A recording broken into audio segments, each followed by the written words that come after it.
ebe a na-aghasa dọtị n'ugwu onye ama na ị na-abata Enugu nnukwu ọnya ka ọ bụ ọ nnukwu ifele na Enugu na ị na-abata ya na ife izizi ndị be anyị ga-afụ ma ndị na-abata obodo anyị na nke izizi bụ na ọmarịcha steeti anyị a ihe ị ga-afụ bụ ebe a na-ekposa dọtị a na-agba ọkụ ma n'ụtụtụ ma n'efifie ọ na-agba ọkụ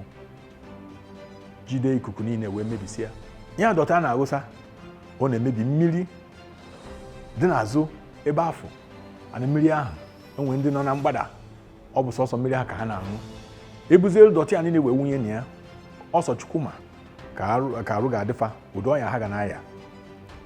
ya bụ dọtị a na-ekposa n'ugwu onye ama na-egosi na ife gbasara ọchịchị edorokwe ndị PDP anya ọ na-egosikwe mkpa ọ dị na ndị ga-achị obodo bụ ndị ọchịchị mere gịnị doro anya unu wepụta m ka arụwara unu gọvanọ ka m ga-esi wee dozie ugwu onye ama afọ ihe izizi m ga-eme bụ na a ga-akwụsị ịgba ebe afọ ọkụ dọtị ahụ niile a ga-akwụsị ịgba ọkụ anyị ga-agba mbọ wee fụ na anyị were ana afọ na anyị doziri ya wee wepụ ihe niile bago n'ime ana ahụ maka dọtị a na-ekposa ebe ahụ nke ịbụọ bụ na kọmpanị gọọmenti a na-akpọ Eswama ọrụ ha bụ ikpocha dọtị n'Enugu anyị ga-achọta onye chara acha kara aka ma ife nwere egwu Chineke onye nwa ga na-edu ya bụ ọfịs gọọmenti afọ a na-akpọ Eswama nke ịtọ bụ anyị ga-agbazi mbọ wee kwado ndị Eswama ha wepụta sistem a ga-eji wee na-ekpoko dọtị na ebe niile dị na Enugu ọ bụ na enwe mashin ha chọrọ anyị ga-agba mbọ wee fụ na ha gotere ya anyị ga-agbakwa mbọ nke ịnọ ifo dat na ekpokosie dọtị ahụ niile na enwere ebe a na-ebujie ebe a ga-ahụ ya ahụ wee fụ na eje ịtụfie na o mebiri ana ebe a na-akọ nri o mebiri ana ebe esi enweta mmiri anyị na-aṅụ anyị ama nkwe ka ekporo dọtị wee kposa n'ụzọ anyị ma n'akụkụ ụzọ nke ise bụ na anyị na ndị private sector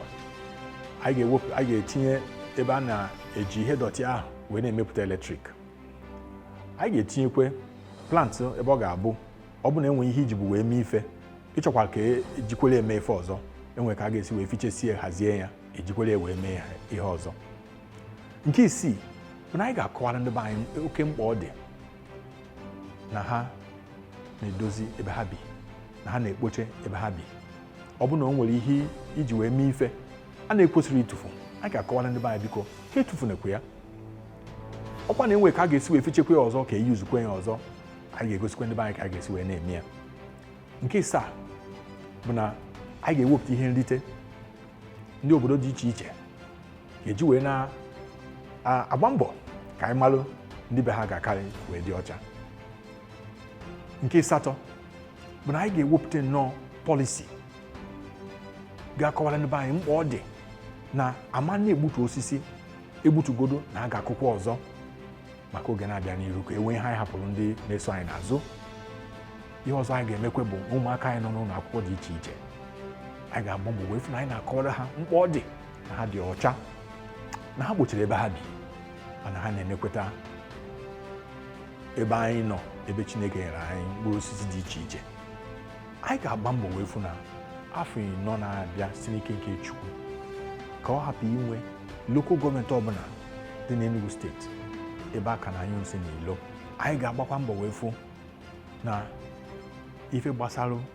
ịkụ mkpụrụ osisi na-amịta ife nwere ike iri eri ma ife nwere ike ile ele na anyị kụziri ndị be anyị ka esi akụ ya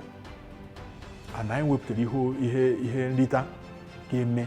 ka a na-azọ ya bụ ife azọ kedu ndị ga-emekanarị anyị mesị ihe a niile anyị na-ene anya na akpọwa obodo dị iche iche n'ụwa na Enugu steeti ga-eso na iri a ga-akpọ maka ịdị ọcha maka ịkụ mkpụrụ osisi maka